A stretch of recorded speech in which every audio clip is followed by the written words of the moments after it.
Hoje a mensagem tem por tema Deus, o nosso eterno refúgio, ou a nossa eterna segurança. Salmo 90. Diz assim a palavra do Senhor: Senhor, Tu tens sido o nosso refúgio de geração em geração. Antes que os montes nascessem e se formassem a terra e o mundo, de eternidade a eternidade, Tu és Deus. Tu reduzes o homem ao pó e dizes: tornai filhos dos homens. Pois 1000 anos aos Teus olhos são como o dia de ontem que se foi e como a vigília da noite. Tu os arrastas na torrente, são como um sono, como a relva que floresce de madrugada. De madrugada viceja e floresce, à tarde murcha e seca. Pois somos consumidos pela Tua ira e pelo Teu furor conturbados. Diante de Ti puseste as nossas iniquidades e sob a luz do Teu rosto os nossos pecados ocultos. Pois todos os nossos dias se passam na Tua ira. Acabam-se os nossos anos como um breve pensamento. Os dias da nossa vida sobem a 70 anos ou, em havendo vigor, a 80. Nesse caso, o melhor deles é canseira e enfado, porque tudo passa rapidamente e nós voamos. Quem conhece o poder da Tua ira e a Tua cólera segundo o temor que Te é devido? Ensina-nos a contar os nossos dias para que alcancemos coração sábio. Volta-te, Senhor, até quando? Tem compaixão dos Teus servos, sacia-nos de manhã com a Tua benignidade, para que cantemos de júbilo e nos alegremos todos os nossos dias. Alegra-nos por tantos dias quantos nos tens afligido, por tantos anos quanto suportamos a adversidade. Aos Teus servos apareçam as Tuas obras e a seus filhos a Tua glória. Seja sobre nós a graça do Senhor nosso Deus. Confirma sobre nós as obras das nossas mãos. Sim, confirma a obra das nossas mãos. Amém. Vamos orar? Senhor, a Tua palavra foi lida, Pai. A Tua palavra que é perfeita, eterna, que é inerrante, infalível, é bela, é poderosa. Essa palavra que transforma vidas, transforma corações. Esta palavra que é eficaz, mais cortante do que a espada de 2 gumes. Que a Tua palavra, Senhor, alimente os Teus eleitos nessa noite e também aqueles que porventura ouvirão esta palavra posteriormente, se essa for assim a Sua vontade, Senhor. Vence, Senhor, as minhas limitações, as minhas dificuldades, ó Pai, fala com o Teu povo nesta noite. É o que nós oramos gratos a Ti, no nome poderoso do Senhor Jesus. Amém. Graças a Deus. Queridos irmãos, nós vivemos em tempos em que o conhecimento do Senhor, de fato, ele precisa ser melhor, talvez mais bem apreciado. Não é apenas uma questão de conhecimento intelectual, não é apenas um conhecimento teológico, que é muito importante, mas um conhecimento também experiencial. Homens e mulheres de relacionamento com Deus, homens e mulheres que buscam a face do Senhor, nosso Deus. Nós vemos neste salmo, o salmo que foi escrito por Moisés. E Moisés expressa nesse salmo alguns maravilhosos atributos de Deus.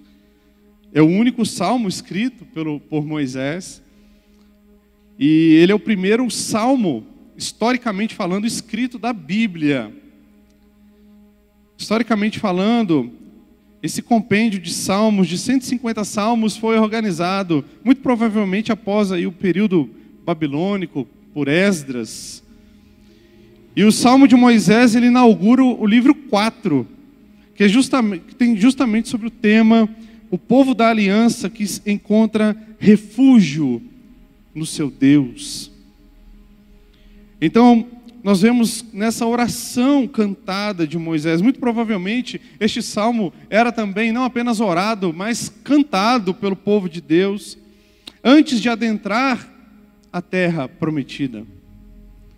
E para que nós entendamos um pouco da profundidade desse salmo, Nós precisamos também entender um pouco do seu contexto histórico. Imaginem, irmãos, este servo do Senhor, este homem de Deus, que passa 40 anos, os seus primeiros 40 anos de vida no Egito. Depois ele vai para o deserto, vai pastorear as ovelhas do seu sogro Jétro, né? Diz assim a palavra do Senhor. E depois ele volta para o Egito para libertar o povo. Ele vê as pragas, ele vê os milagres de Deus, ele vê a mão de Deus de forma poderosa arrancando o seu povo da escravidão do Egito. No deserto, este homem, ele sobe ao monte e face a face com Deus ele recebe as tábuas da lei. Moisés escreve os 5 primeiros livros da Bíblia, o Pentateuco, Gênesis, Êxodo, Levítico, Números e Deuteronômio. Moisés, ele contempla Deus suprindo as necessidades do povo no deserto, por meio do maná, por meio das codornizes que vinham ali também para alimentar o povo. Ele viu as roupas do povo de Deus durante a peregrinação no deserto não se desgastarem. E quando este homem está pronto para, junto com o povo, depois de 40 anos novamente, adentrar na terra da promessa, na terra prometida, naquela terra ansiada, Deus dá uma ordem a Moisés e diz: fale com a rocha para que dela saia água. E Moisés, irado com a incredulidade do povo, ele fere a rocha. E por causa dessa desobediência, Moisés não entra na terra com o povo. E nós sabemos, pela iluminação do Novo Testamento, que a rocha é Cristo. Mas Moisés não entrou na terra. Ele, pessoalmente falando, ele não tomou posse da terra. Mas em 120 anos de vida, durante gerações, Moisés entendeu que o Senhor, Deus, é o nosso local de habitação segura. Não era simplesmente uma terra física, não era simplesmente um local específico, mas o nosso local de refúgio, irmãos, e habitação, a nossa fortaleza, o nosso consolo e o nosso conforto está no Senhor, está em Deus, o nosso Criador. É por isso que Moisés podia falar com tanta propriedade: eu não vou entrar na terra. Ele avista a terra de longe, do alto do monte. Ele vê a terra que o povo haveria de habitar e entrar, mas ele mesmo não pisaria nela. Mas com propriedade, ele poderia dizer: Senhor, eu não vou entrar naquela terra, eu não vou entrar naquele descanso, mas na verdade, Senhor, eu já entrei no descanso, eu já me apropriei da terra, porque o nosso descanso é Deus, o nosso refúgio é o Senhor. Então este salmo belíssimo é uma oração dirigida ao Senhor, e dividi ele em 3 partes principais. Do verso 1 até o verso 6, nós podemos aprender com Moisés, através dessa oração, que o Senhor é o nosso refúgio eterno. E esse nosso refúgio é um Deus eterno, soberano e todo-poderoso. Do verso 7 até o verso 12, nós podemos aprender com Moisés que o nosso refúgio é um Deus santo, um Deus justo, um Deus irado. E do verso 13 até o verso 17, nós podemos aprender que o nosso refúgio, a nossa fortaleza, o nosso local de segurança e de habitação é um Deus compassivo, misericordioso e gracioso. Nos 6 primeiros versículos, Moisés diz: Senhor, Tu tens sido o nosso refúgio de geração em geração, desde Adão, desde Noé, desde Abraão, Isaque, Jacó e José. Deus, o Senhor, é o refúgio, é o local de habitação, é onde o seu povo, o povo da aliança, o povo do pacto, encontra refúgio e refrigério. É onde o seu povo descansa. Irmãos, Nós, povo de Deus, somos peregrinos e forasteiros nessa terra. Nada aqui nos pertence. O Senhor Jesus, quando indagado por Pilatos, se ele era o rei dos judeus, e ele diz, tu o dizes, o próprio Senhor Jesus diz, olha, o meu reino não é deste mundo. Nós não pertencemos a este mundo. Jesus, na oração sacerdotal em João 17, ele vai dizer exatamente isso: Pai, assim como eu não sou do mundo, eles também não são do mundo. Eles não pertencem ao mundo. Eles estão no mundo, mas eles não pertencem ao mundo. Eu peço que o Senhor os livre do mal. O povo havia andado 40 anos no deserto, vivendo em tendas, construindo e desconstruindo tendas, construindo e desconstruindo o tabernáculo. No deserto não dá para se construir nada, não dá para se deixar legado no deserto. Mas mesmo assim, este povo habitou com o Senhor, o seu Deus. Deus é o nosso refúgio. E Moisés ora, Deus, o Senhor tem sido o nosso refúgio, o refúgio do povo de Deus, de geração após geração, até hoje, irmãos. Essa verdade não mudou. Para nós hoje, Deus é e continua sendo o nosso refúgio, a nossa esperança, o nosso lugar de habitação. Antes que os montes nascessem, verso 2, e se formasse a terra e o mundo, de eternidade a eternidade, Tu és Deus. Irmãos, Deus não é criado, Deus é eterno.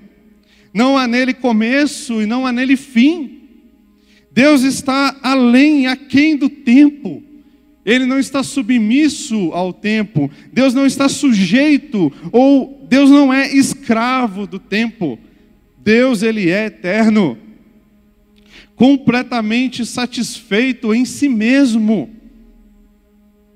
E quantas vezes, e por tantas vezes, nós temos nos esquecido dessa importante doutrina, simples, mas importante, de que Deus, Ele é autossuficiente em si mesmo. Um único Deus em três pessoas distintas: Deus Pai, Deus Filho, Deus Espírito Santo, em comunhão plena e perfeita na Trindade.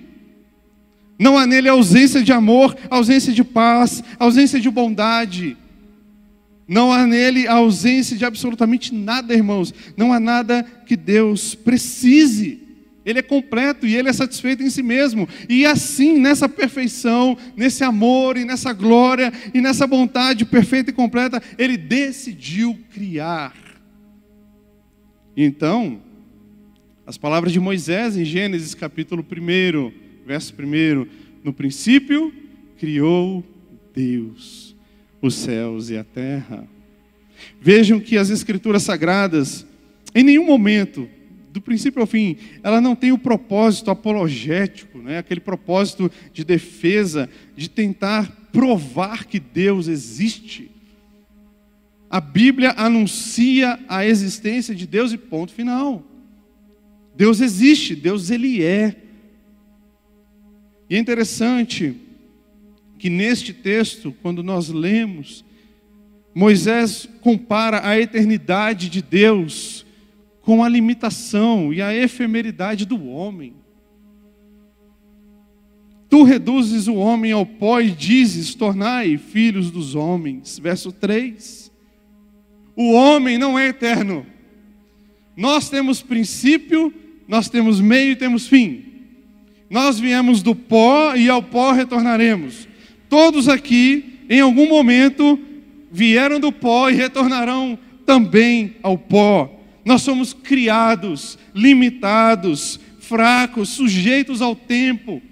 O tempo nos domina, o tempo nos controla. E tantas vezes, irmãos, o tempo nos escraviza. Vejam que Moisés diz: com o Senhor não é assim. O Senhor é eterno, o Senhor está além do tempo. O Senhor é soberano. Mas nós não somos. Nós trabalhamos, nós nos cansamos, nós precisamos dormir. Mas Deus não. Deus não se cansa. Deus não se exaure. É por isso que nós cremos, irmãos, e confessamos que há um só Deus, que é Pai, Filho e Espírito Santo, um único e simples ser espiritual. O que quer dizer que Deus é um ser simples, não simplório, simples? Quer dizer que em todos os seus atributos, em suas qualidades, nenhuma delas é superior à outra.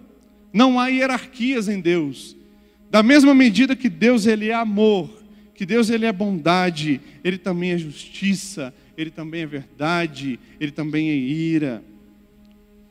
Deus não é mais amor e menos justiça, ou mais justiça e menos amor.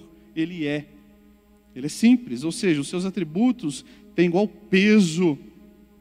Nós cremos e confessamos esse Deus que é eterno, que é incompreensível, invisível, imutável, infinito, todo-poderoso, que criou todas as coisas pela força do seu eterno poder, pela sua palavra. Deus trouxe à existência todas as coisas. É o Deus que decretou e disse ao homem para que ele fosse criado do pó, mas ele também diz, olha só no verso 3, ele diz, tornai filhos dos homens, tornai ao pó de onde vocês vieram, decreto. Deus também, Ele é totalmente sábio, Ele é totalmente justo, Ele é totalmente bom, e Deus é fonte, irmãos, transbordante de todo o bem. Abra sua Bíblia em Isaías, no capítulo 40, deixa marcado o Salmo 90. E nós vamos ler alguns versículos da palavra do Senhor, que mostram a grandiosidade, o poder, a glória e a soberania desse Deus. Primeiro é Isaías 40, a partir do versículo 12 até o verso 18, diz assim a palavra do Senhor: quem na concha de sua mão mediu as águas e tomou a medida dos céus a palmos? Quem recolheu na terça parte de um éfa o pó da terra e pesou os montes em romana e os outeiros em balança de precisão? Quem guiou o Espírito do Senhor? Ou como seu conselheiro o ensinou? Quem deu opinião para Deus? Quem sugeriu a Deus, para criar todas as coisas? Ninguém. Verso 14 de Isaías 40. Com quem tomou ele conselho para que lhe desse compreensão? Quem o instruiu na vereda do juízo e lhe ensinou sabedoria e lhe mostrou o caminho do entendimento? Eis que as nações são consideradas por ele como um pingo que cai de um balde. Irmãos, todas as nações hoje, com os seus 7 bilhões de pessoas, para Deus é um pingo que cai de um balde. E como um grão de pó na balança, as ilhas são como o pó fino que se levanta. Nem todo o Líbano basta para queimar, nem os seus animais para um holocausto. Todas as nações, todas são perante ele como coisa que não é nada.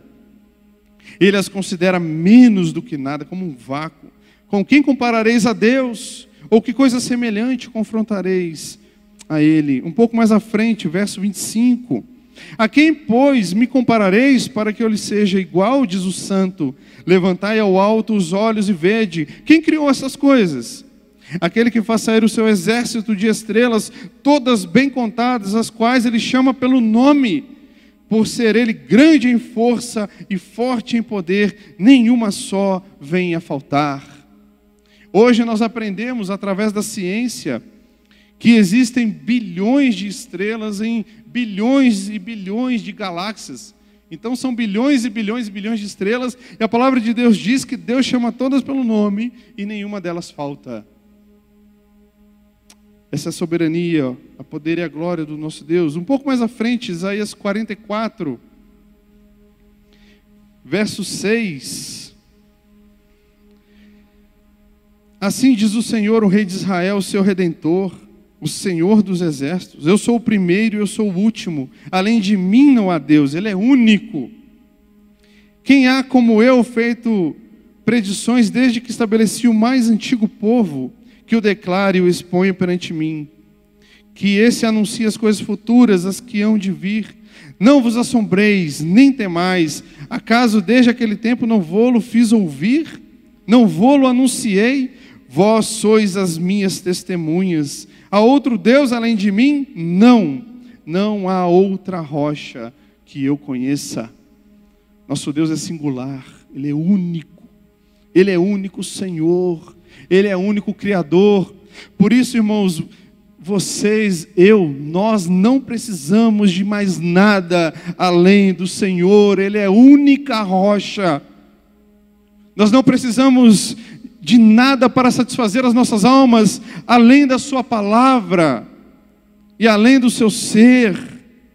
Um pouco mais à frente, Isaías 45, versos 5 a 7. Eu sou o Senhor e não há outro, além de mim não há Deus. Eu te cingirei, ainda que não me conheces, falando a respeito de Ciro aqui. Mas para que se saiba, até o nascente do sol e até o poente, que além de mim não há outro. Eu sou o Senhor e não há outro. Eu formo a luz e crio as trevas. Eu faço a paz e crio o mal. Eu, o Senhor, faço todas estas coisas. Deus soberano. Voltando ao Salmo 90, nós vemos que as nossas vidas, irmãos, estão nas mãos desse Deus que é soberano, desse Deus que não há outro como Ele. É por isso que o verso 4 do Salmo 90, Moisés diz: pois 1000 anos aos teus olhos são como o dia de ontem que se foi, e como a vigília da noite. A vigília da noite que dura 3, 4 horas. Para Deus não é nada. A vida do homem é um sopro. Verso 5: tu os arrastas na torrente como um dilúvio. Os acontecimentos vêm sobre a vida do homem e este não pode impedi-los.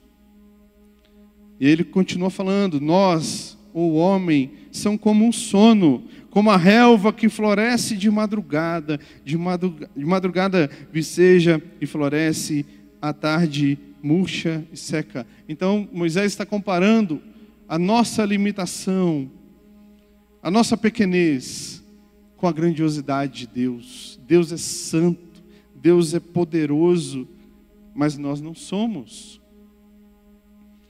Ele nos compara a nossa vida como um ciclo, mas aquela erva que nasce de madrugada, que brota na relva, dá a sua flor, e o sol vindo durante o dia seca essa flor e ela morre.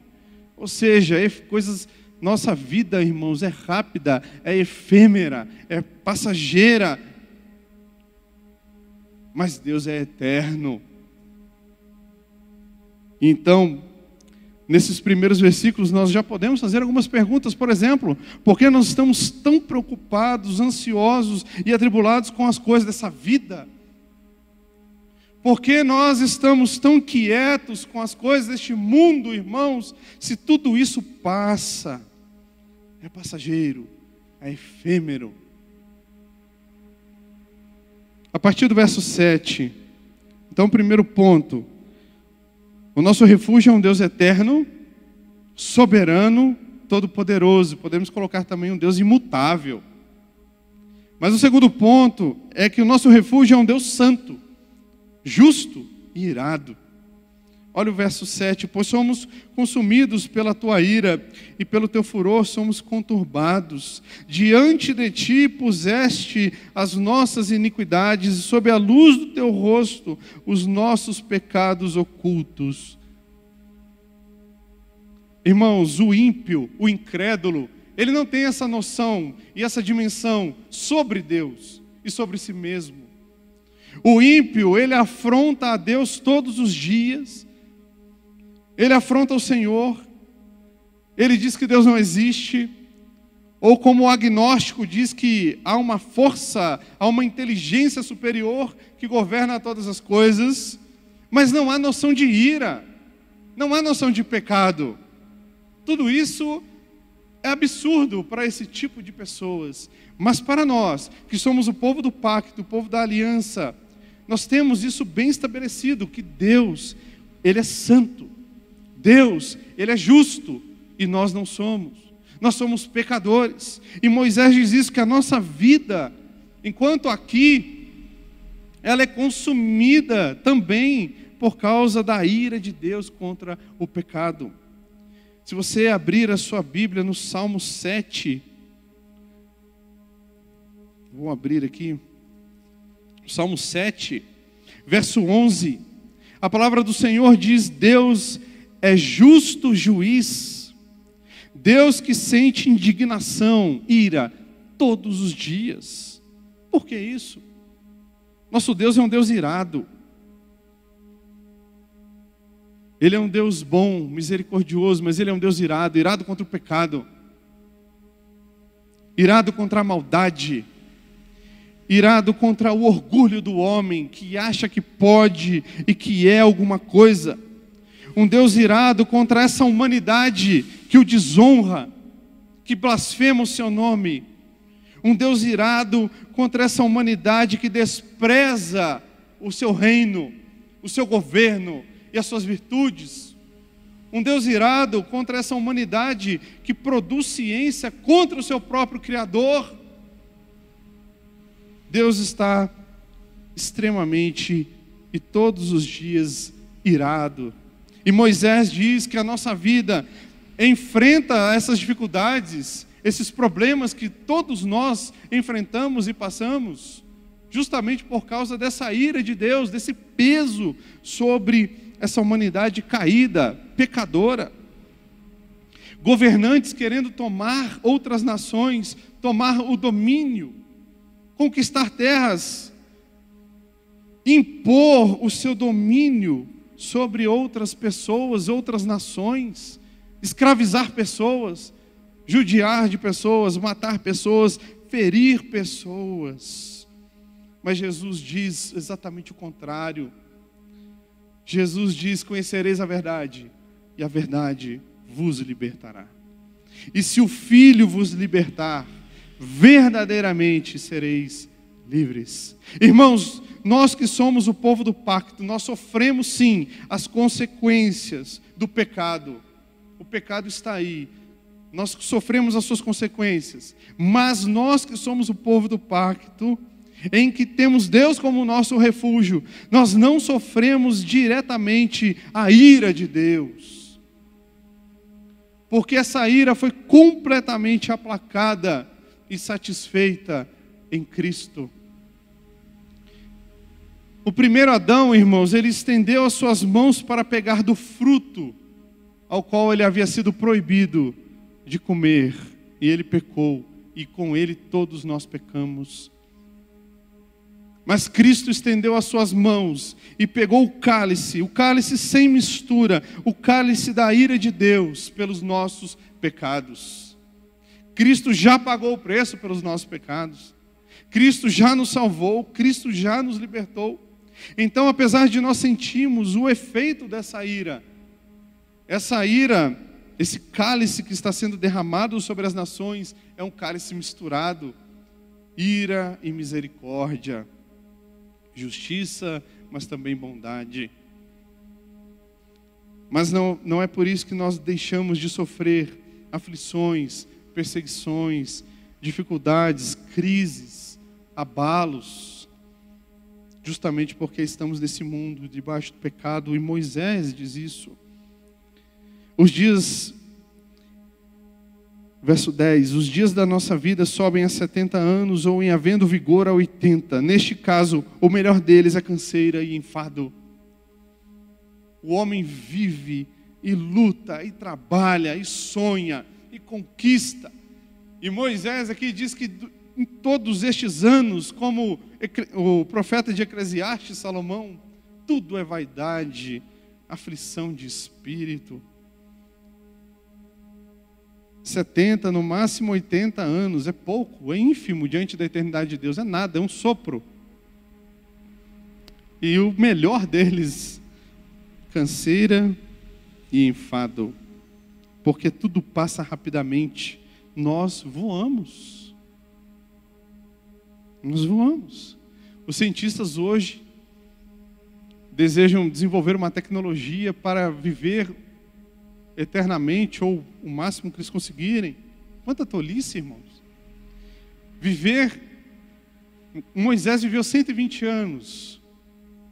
Mas imagina nós vivemos 200, 300, 400 anos nesse mundo de pecado, de aflição.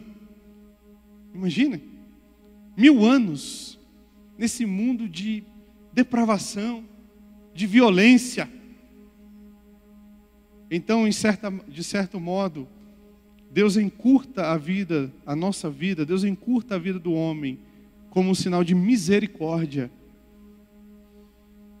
Porque quando nós vivemos, entre aspas, menos, nós nos afligimos menos também, diante desse mundo de pecado.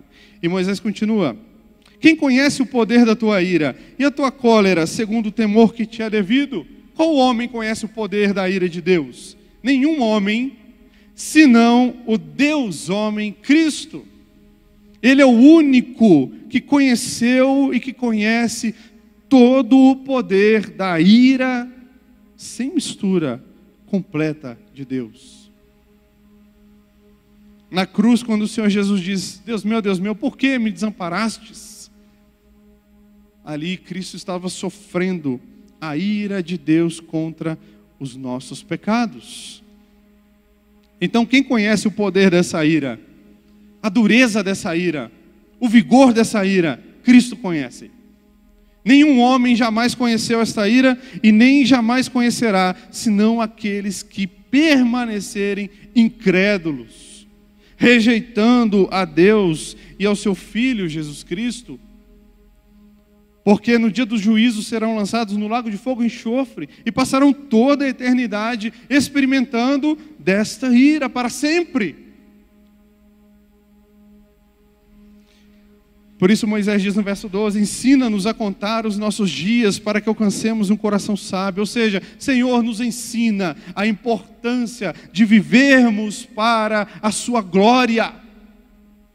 Senhor, a nossa vida é efêmera, é passageira, que nós possamos viver uma vida de modo sábio. E o que é viver de modo sábio, irmãos? Viver de modo sábio é viver uma vida no temor do Senhor, que é o princípio da sabedoria.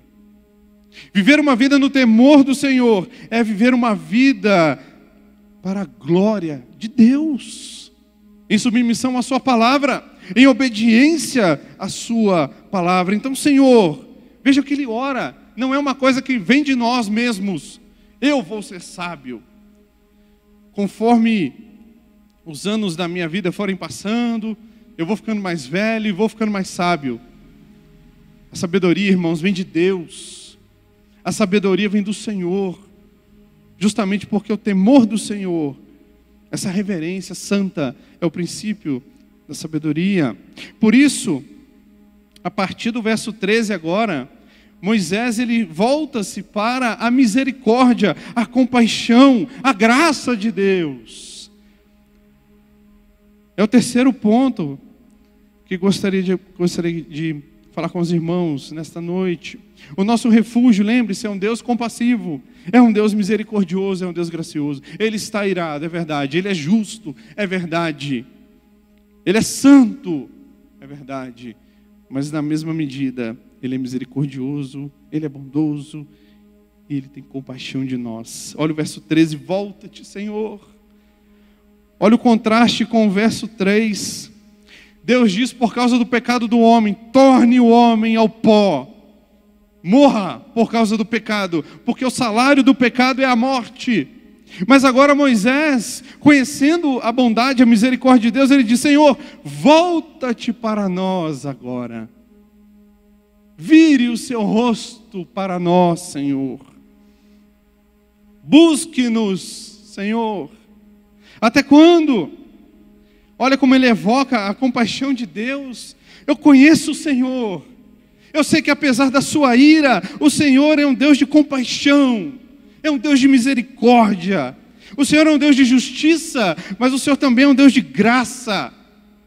Por isso nós podemos orar sim, irmãos, conforme diz o escritor de Hebreus no capítulo 4, que nós podemos adentrar no Santo dos Santos com ousadia. E nós podemos dizer: Senhor, tem compaixão de nós, tem compaixão dos teus servos, sacia-nos de manhã com a tua benignidade, o pão nosso de cada dia nos dá hoje, e o pão da vida é Jesus Cristo, o Filho de Deus. Ou seja, Senhor, alimenta-nos de Cristo, Senhor, sacia a nossa alma. Não são os seus sonhos, irmãos, que vão saciar vocês. Não são os seus desejos pessoais ou as suas realizações. Não é a sua família, não é o seu diploma. Quem vai saciar você, quem vai me saciar por toda a eternidade é o Senhor nosso Deus, através de Jesus Cristo. Por isso Moisés, ele ora, sacia-nos, Senhor, logo de manhã, para que cantemos de júbilo e nos alegremos todos os dias. Onde há alegria, irmãos, nessa vida que é passageira, que é efêmera, que é limitada, que é cheia de dificuldades, tribulações, problemas, guerras, rumores de guerras, dilúvios. É possível ter alegria nessa vida? Sim, é possível em Deus, através de Cristo. Por isso Moisés ora, alegra-nos, Senhor. Verso 15, alegra-nos por tantos dias quantos nos tens afligido. Moisés caminhou, irmãos, 40 anos com aquele povo duro de coração no deserto. Ele viu a ira de Deus sendo derramada sobre aquele povo, a disciplina de Deus no deserto contra aquele povo duro de coração. Mas Moisés também sabia que Deus era misericordioso, e por isso ele disse, Senhor, por tanto tempo que temos sido afligidos nessa caminhada, também traga-nos a da tua alegria, da tua fidelidade e da tua felicidade. 16, aos teus servos apareçam as tuas obras e aos seus filhos a sua glória. Senhor, não se cale, Senhor, diante de nós. E essa é uma oração que nós podemos fazer hoje. Senhor, não se cale na nossa geração. Não nos engane, não nos deixe ser enganados, Senhor. Mostra-nos a tua palavra, as tuas obras. Senhor, fala conosco por meio da sua palavra. Ensina-nos a sua palavra, Senhor. Nos guia através da sua palavra, Senhor. Apareçam, Senhor, as tuas obras diante de nós. Não se oculte, não vire o rosto para nós. Apareça, Senhor, diante de nós. E o verso 17, Moisés termina dizendo, seja sobre nós a tua graça. Olha só, a tua graça, Senhor. Não apenas a questão do favor imerecido, mas nos dê, Senhor, aquilo que nós de fato não merecemos, que é o teu amor, a comunhão com o Senhor, a tua verdade, a tua bondade. Seja sobre nós a graça do Senhor nosso Deus. Confirma sobre nós, Senhor, as obras das nossas mãos. Confirma a obra das nossas mãos. Ou seja, Senhor, tudo que eu for fazer na minha vida, que não seja vão. Que não seja para, no último dia, queimar como uma palha. Mas o que eu fizer, Senhor, o que eu realizar nessa minha insignificância, nessa minha limitação, nessa minha pequenez, Senhor, que seja para a sua glória. Por isso, Senhor, o Senhor confirme a obra das nossas mãos. Não que nós queremos deixar legado ou nada disso, mas que nós possamos viver de fato para a glória de Deus. E eu concluo, irmãos, essa mensagem dizendo que Deus é o nosso único refúgio, a nossa fortaleza e a nossa segurança. Veja que o final desse salmo, ele começa com um tom de esperança.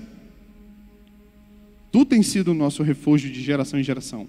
E ele termina também com esperança. Vale a pena, irmãos, dedicar a nossa vida ao Senhor, crer no Senhor. Vale a pena confiar neste Deus. Ele é real, Ele existe, Ele é verdadeiro. Ele não está dormindo. Ele não é de pau, de pedra. Ele não é uma estátua de gesso. Ele está vivo. Ele é Espírito e Ele é verdade. Ele é o Senhor. Não apenas o Criador, mas o sustentador de todas as coisas. Ele é Deus. Por isso, vale a pena, muito a pena depositarmos toda a nossa confiança nesse Deus. Moisés diz no verso 10, o melhor dos nossos dias é canseira e enfado. E Jesus diz em Mateus 11, 28, vinde a mim, todos os que estáis cansados e sobrecarregados, e eu vos aliviarei. De fato, os nossos dias são canseira e são enfado, mas há um local de descanso. Não é uma terra, não é uma propriedade, e não é simplesmente uma conquista pessoal, é uma pessoa, é Cristo. O final, o nosso descanso é o Senhor Jesus. Nele encontramos verdadeiro descanso, nele, Cristo, encontramos verdadeira alegria, satisfação de vida, propósito de vida. Cristo, irmãos. E por último, nós temos, de fato, e podemos viver, não são apenas palavras, nós podemos viver isso de verdade. Essa alegria, essa satisfação, esse contentamento em Deus. E nós, como Moisés, podemos dizer da mesma forma: Senhor, Tu tens sido o nosso refúgio e também a nossa fortaleza de geração em geração. Amém? Vamos orar? Senhor, obrigado, Deus, pela Sua palavra. Eu sei que eu tenho muitas limitações e o texto é muito rico e muito profundo, e de fato eu não consigo expor toda a verdade maravilhosa dele. Mas eu oro para que o Senhor mesmo, através do poder do Teu Espírito Santo, fale com o Teu povo e edifique o Teu povo através dessa palavra. Tu tens sido, Senhor, o nosso refúgio de geração em geração, e em Ti nós descansamos. É o que nós oramos gratos, no nome de Jesus. Amém. Deus os abençoe, irmãos.